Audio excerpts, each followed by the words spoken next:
बच्चों, आज हम हिंदी में पाठ नहीं बल्कि हिंदी व्याकरण पढ़ेंगे। ठीक है। हिंदी व्याकरण क्यों? क्योंकि पाठ अब कंप्लीट हो गया है। सो अब हमको जो बचे हुए हैं वो व्याकरण प्रारंभ करना है। ठीक है। इसके पहले आप वर्ण पढ़ चुके हैं, है ना।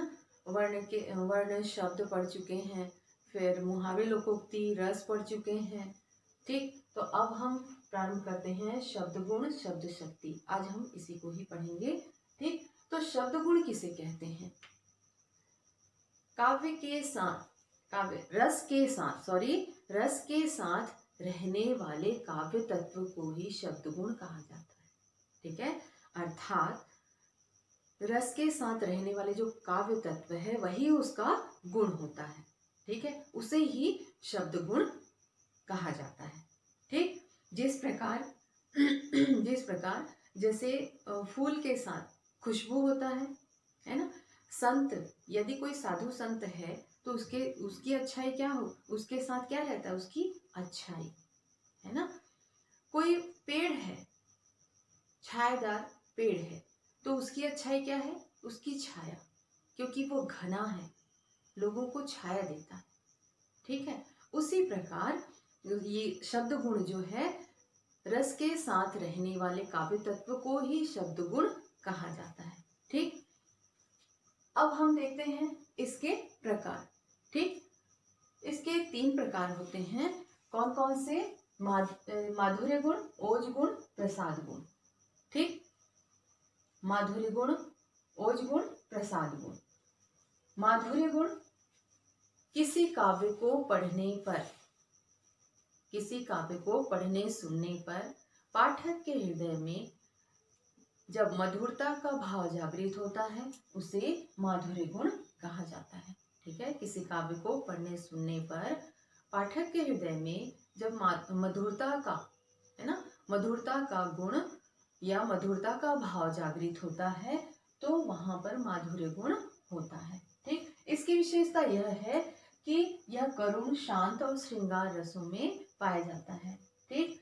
इसमें दूसरा है, इसमें अनुनासिक वर्णों का प्रयोग किया जाता है, जैसे प, म, ल, न। ठीक।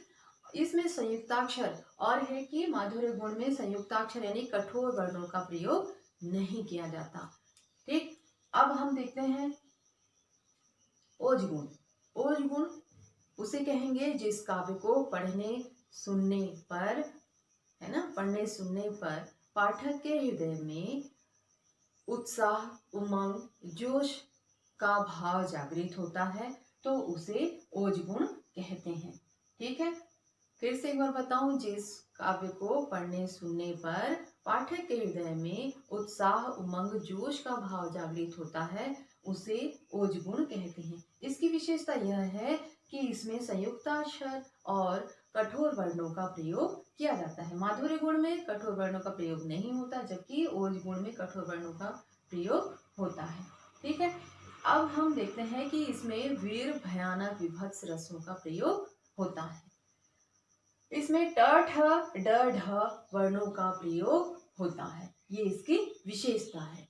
ठीक है। किसकी? ओज गुण की। अब हम देखते हैं प्रसाद गुण। ठीक है। प्रसाद गुण जिस काव्य को पढ़ने सुनने पर पाठक के हृदय में शांत भाव जागृत होते हैं, है ना। शांत भाव जागृत होता है यानी अच्छा लगता है तो वह प्रसाद गुण कहलाता है ना। किसी काव्य को पढ़ने सुनने पर पाठक के हृदय में जब शांत भाव, जैसे किसी गाना वगैरह आप सुनते हो या किसी काव्य को पढ़ते हो तो मन शांत हो जाता है ना। तो उसी प्रकार किसी काव्य को पढ़ने सुनने पर शांति का भाव जागृत होता है पाठक के हृदय में, तो वहां पर कौन सा गुण होता है? प्रसाद गुण होता है। इसकी विशेषता यह है कि यह सभी रसों में पाया जाता है। ठीक। और विशेषकर भक्तिपूर्ण रचनाओं में प्रसाद गुण पाया जाता है। तो बच्चों, ये थी शब्द गुण। ठीक है। शब्द गुण किसे कहते हैं? जो रस के साथ काव्य तत्व होता है ना। रसों में जो काव्य तत्व पाया जाता है वही उसका शब्द गुण कहलाता है। और इसके 3 प्रकार होते हैं, माधुर्य, ओज और प्रसाद गुण। ठीक। अब हम देखेंगे कि बच्चों, अब हम देखेंगे शब्द शक्ति किसे कहते हैं। ठीक है। शब्दों के अर्थ का बोध कराने वाली शक्ति को ही शब्द शक्ति कहा जाता है। फिर से एक बार बता रही हूँ, शब्दों के अर्थ का बोध कराने वाली शक्ति को ही शब्द शक्ति कहा जाता है। ठीक, इसके 3 प्रकार होते हैं, अभिधा, लक्षणा और व्यंजना। ठीक है, अभिधा, लक्षणा और व्यंजना, इसके 3 प्रकार हैं। अब हम देखेंगे कि अभिधा शब्द शक्ति किसे कहते हैं। जिस शब्द शक्ति के द्वारा किसी शब्द का सीधा एवं प्रचलित अर्थ का ज्ञात होना। ठीक है, जिस शब्द शक्ति के द्वारा किसी शब्द का सीधा एवं प्रचलित अर्थ का ज्ञात होना ही अभिधा शब्द शक्ति कहलाता है। ठीक है, इसके उदाहरण देखते हैं। रास्ता सरल था, घर बड़ा ही सुंदर था। ठीक है, रास्ता सरल था, रास्ता सरल था मतलब एक सीधा वाक्य है, इसमें कोई घुमा फिरा कर बात नहीं कही गई है। कहीं गए होंगे, है ना, रास्ता बड़ा आसान था तो कहा गया कि रास्ता बड़ा ही सरल था, यानी किसी बात को सीधी तरह कहना, है ना, मुख्य बात पर आना ही यहाँ क्या होगा, अभिधा शब्द शक्ति का उदाहरण होगा, है ना। अभिधा शब्द शक्ति के द्वारा बात जो है सीधी कही गई बात होती है, यानी कि मुख्य बात को किया जाता है। ठीक है, किसके माध्यम से, अभिधा शब्द शक्ति के द्वारा। इसकी विशेषता ही यही है कि इसमें किसी शब्द का अर्थ जो है उसके मुख्य एवं प्रचलित अर्थ को ही ज्ञात किया जाता है। ठीक है, अब देखते हैं हम लक्षणा शब्द शक्ति। लक्षणा शब्द शक्ति उसे कहा जाता है जिसमें किसी प्रचलित या मुख्य बात, किसी शब्द का प्रचलित एवं मुख्य अर्थ का बोध ना होकर, है ना, किसी शब्द का, इस लक्षणा शब्द शक्ति के द्वारा किसी शब्द के अर्थ का प्रचलित एवं मुख्य अर्थ का बोध ना होकर उसी से संबंधित किसी अन्य अर्थ का बोध होता है, वहाँ लक्षणा शब्द शक्ति होता है ना। मतलब किसी शब्द का अर्थ जो है वो प्रचलित या मुख्य सीधी बात को ना कहकर उसी से ही संबंधित किसी अन्य अर्थ का बोध होता है वहाँ पर, तो वहाँ पर क्या होगा, लक्षणा शब्द शक्ति होगा। ठीक है, जैसे वह शेर है और वह देवी है। वह शेर है तो क्या वह जानवर वाला शेर है? नहीं, बल्कि उसकी शक्ति को बताया जा रहा है। किसके माध्यम से? शेर के माध्यम से, इस शब्द के माध्यम से, है ना। वह देवी है, उसकी अच्छाई को, उसकी सुंदरता को देखकर कहा जा रहा है कि वह देवी है। किसी को माध्यम बनाकर कहा जा रहा है। ठीक है, अब व्यंजना, तीसरा देखते हैं, व्यंजना शब्द शक्ति।